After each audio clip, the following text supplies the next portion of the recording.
चलो, so next we are going to see the relationship between CP and CV for an ideal gas. तो CP और CV के बीच में relation ये क्या है भाई? सी मतलब तो क्या था? सी मतलब तो था हीट कैपेसिटी, और अगर कांस्टेंट प्रेशर पे होगा तो सीपी, सिंपल। सी क्या था हमारा? Heat capacity. कांस्टेंट वॉल्यूम पे होगा तो सीवी। इन दोनों के बीच में हमें रिलेशन निकालना है, पूछा जाता है, वेरी वेरी इंपॉर्टेंट। ओके, चलो। At constant volume, the heat capacity C is denoted by CV and constant pressure CP. Let us find the relation. We can write Q. तो Q अगर हम लिखे तो देखो हमारे C का फॉर्मूला क्या था? C का फॉर्मूला था हमारा Q divided by delta T। यही फॉर्मूला था हीट कैपेसिटी का फॉर्मूला, अभी जो हमने देखा लास्ट थियरी में, यही फॉर्मूला था। अब क्या बोल रहे हैं वो? QV बोल रहे हैं, तो CV is equal to QV upon delta T। Done? हाँ या ना? ओके, सो ये हो गया QV अपॉन डेल्टा T। तो QV क्या हो जाएगा भाई? QV हो जाएगा CV into delta T।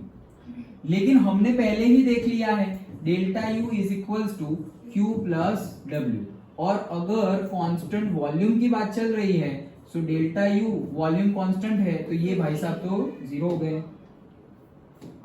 Correct? Volume तो क्या हो गया? जीरो, कांस्टेंट वॉल्यूम है।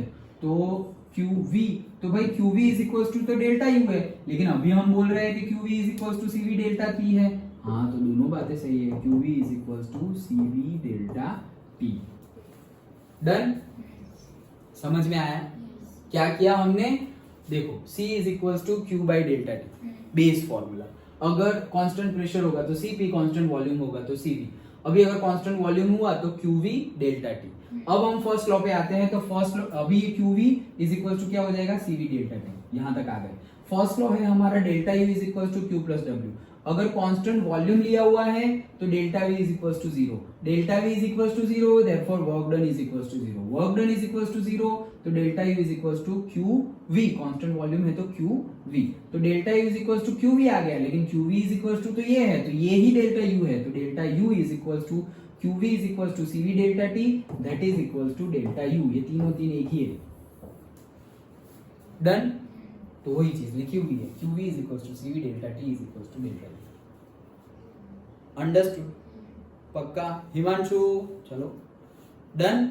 ओके, सो और कांस्टेंट प्रेशर की बात करें तो हमें तो पता ही था क्या?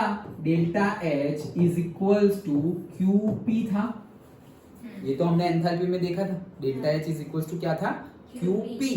तो delta H is equal to QP था, तो अब अगर हम यहां पर ले लेंगे CP इज इक्वल टू क्या हो जाएगा? QP divided by delta T। तो QP इज इक्वल टू क्या हो जाएगा? CP into delta T, but QP is equal to delta H है, तो ये हो गया डेल्टा H। तो तीनों तीन क्या हो गए?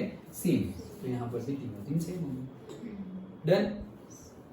The difference between CP and CV can be derived for an ideal gas, for a mole of an ideal gas, for a mole of an ideal gas, मतलब एक मोल के लिए। So डेल्टा H का फॉर्मूला यहाँ पे लगा दिया, देखो बुक में से ही समझा देता हूँ, इजी है। ये तो समझ में आ गया ना? ओके, चलो। सो देखो ये क्या है? Delta H is equal to delta U into delta PV लिख सकते हैं, एंथैल्पी का फॉर्मूला। नाउ डेल्टा U, अभी ये PV की जगह हम RT लिख सकते हैं, आइडियल गैस हो तो। ओके, NRT लिखना है ना सर, RT क्यों लिखा? एक मोल, तो N की जगह एक लिख दो। बोला ना, अ मोल। नहीं तो PV is equal to ideal gas equation क्या है? चलो, PV is equal to NRT। तो PV की जगह हम NRT लिखते हैं, लेकिन ये वैल्यू हमने ले ली है क्या? 1, तो वो हो जाएगा RT।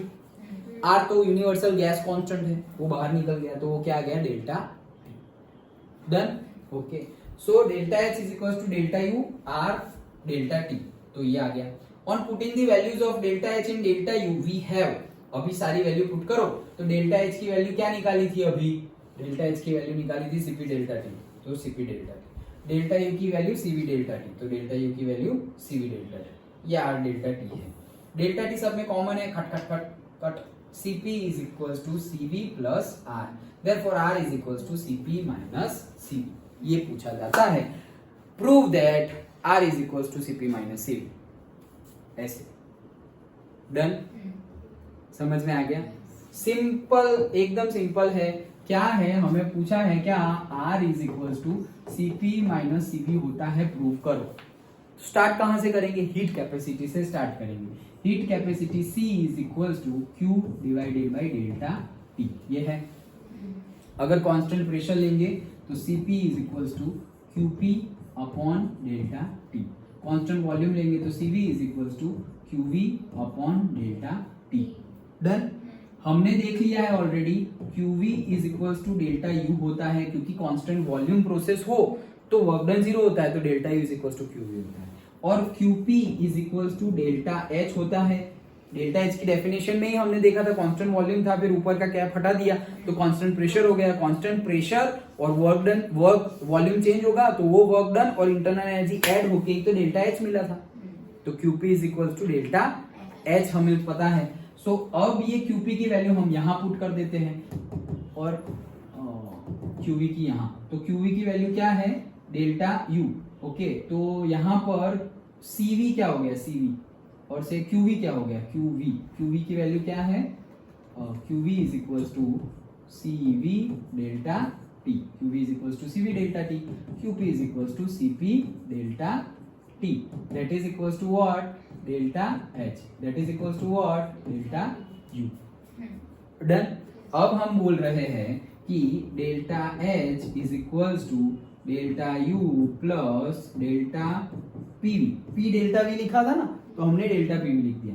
अब क्या लिख रहे हैं, delta H is equals to delta U plus, इसकी जगह हमने 1 मोल ले लिया है तो हम लिख सकते हैं RT। फिर हमने लिख दिया delta H is equals to delta U plus R delta T। Delta H की वैल्यू पुट करते हैं Cp delta T, delta U की value Cv delta T plus R delta T। Delta T delta T delta T cut, तो हमारा आ गया Cp is equals to Cv plus R, therefore R is equals to Cp minus Cv। Done, okay, पक्का। ये पूछा जाता है, numerical में भी पूछ ले और थियरी में भी पूछ ले, करना यही चीज है। बीच बीच में लिखना पड़ेगा, लेकिन at constant pressure we can write like this, at constant volumes heat capacity is this, we know from the first law of thermodynamics, तो फिर वो तुम्हें लिखना पड़ेगा। We know from the enthalpy definition, ये फर्स्ट लॉ ऑफ थर्मोडायनेमिक्स से तुम्हें ये लिखना पड़ेगा। ओके, तो सब कुछ बीच बीच में सेंटेंस डिटेल में लिखना है, ये सिर्फ मेन स्टेप्स है। अंडरस्टूड?